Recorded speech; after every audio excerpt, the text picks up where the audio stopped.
Now, I want to talk about guys who are still there. We got Chisora. He's 36 years old, going on 37.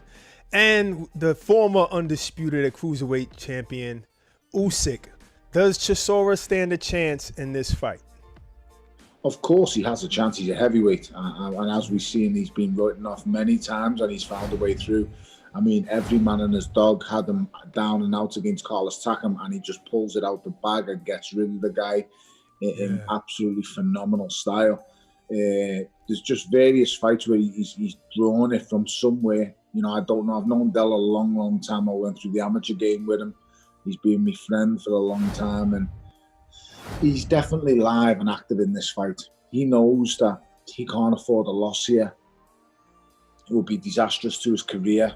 But, you know, he has things in his advantage. Usyk's an unknown quantity of heavyweight. He's not really tasted a heavyweight's power yet. Yes. And believe you me, he hasn't tasted heavyweight strength and size yet. I've done a lot of sparring with Delby over the years. He was one of my main sparring partners for the David Haye fight. And people said to me, why would you get Delby in as a sparring partner when you're fighting Haye? He's nothing like him in any way, shape or form. People couldn't see. I wanted to use him because of the strength and the weight when we got inside and worked inside with him, because I knew at some point me and David were going to get fighting on the inside, and Delboy helped me in them fields and in them departments. And believe you me, he's very, very strong on the inside. He's very heavy. You know, he's extremely durable.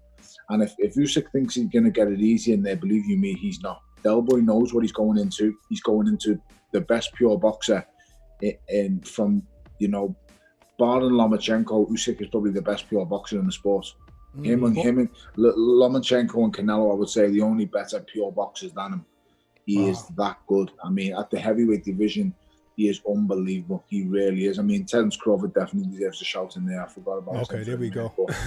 I was about to remind you. For those just joining us.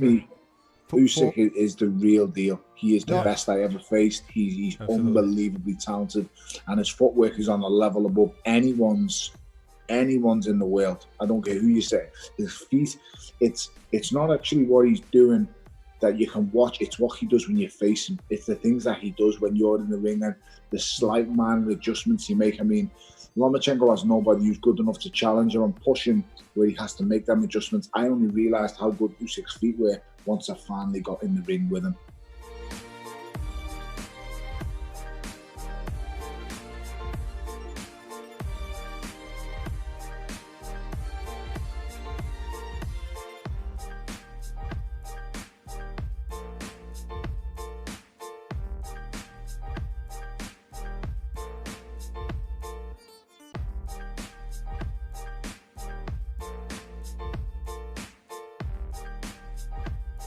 And while we have you on, Larry, Deontay Wilder has gone into basically hiding. And I don't know if he's in hiding, but he fired Mark Breland. He's got another guy in the corner. He's got 2 months to go before he faces Tyson Fury. Jerry and I have been going back and forth about this. I said, you know what? We don't have to hear from him. We're hearing from Tyson Fury. Jerry said, no, you got to hear from Tyson. You got to hear from Wilder. He's got to sell the fight. Do you think that Wilder is doing the wrong thing by just staying inside and keeping a zipper on his mouth? That's why they're going to the public going to recognize what he's doing, and they're not going to cheer for him. They're not going to be. He's not going to be a favorite. Go out there and fight and get it over with. But what he needs to do now is get back in the gym and train. One of the things he don't have is training. You need to get in the gym and train. Get good guys to show you and tell you what you're doing. And when you make your mistake, tell you what you make your mistake and work on it. You don't need to do that, you know. I would love to help him out, you know. But, you know, I don't think I can take the bull back. If I tell you to do something, do it. Okay? For your interest and not mine. I'm out of the game. But I think he can be a good fighter because he's big, he's tall, he's strong. But he needs to put it all together and put it in the ring and take them guys one by one. Mike Tyson and everybody else, he can beat those guys, man. Because he got the height and the ability, and I know he can do it. Hey, listen, man, I told Jerry all of this. Jerry knows all this. But these guys, man, need a good training. He needs to train.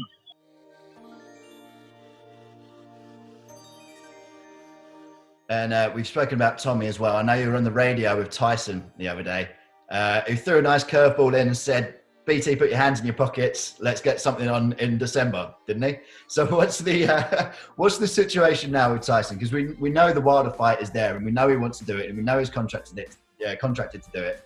But the world is what the world is at the moment. So is there a possibility, because he clearly wants it, is there a possibility that something could happen in Britain this year? I don't know, really. You know, he wants to fight for obvious reasons. He's been training constantly hard, as a lot of fighters have. It's not just about the money with him, it's also the fact he wants to get out there. I think he's feeling I think it's getting to him a bit, as it is to a lot of fighters. It's well documented the problems that he had prior to him coming back. And, you know, boxing's been his saviour, and we've got to, you know, keep him focused that he can fight. He wants to fight. So, yeah, you know, we if we can't get the Wilder fight on, then we've got to look at something else and work between us. Work between everybody concerned to get him out and ensure that, you know, he's that he stays focused, because next year, if things go right, if we get these crowds back and so forth, there's some massive fights to be made. We've got to get rid of this Wilder fight. It was supposed to take place in, I think it was June, or was it? I think it was June or July. Unfortunately, it didn't. And at the moment, it don't look like it's going to happen this year unless Aaron pulls a rabbit out of the hat and puts it on in the States. But, you know, at the moment, I think he'll struggle to do that, because they're in the same boat as us. There's no crowds. And it got the last fight got the highest grossing heavyweight fight to ever take place in Vegas. And that's a massive amount of money, nearly 20 million. And that's not going to be there. So you've got to find that somewhere to make it up so the guys can get the purses that they're looking for. So it's tough. But at the end of the day, it's, you know, I mean, all I care about is Tyson, and, you know, it's making sure that his welfare and well-being is being catered for. So we've got to somehow get him out, and I think we're all going to have to put our thinking caps on and get our hands in somebody's pocket to make it happen.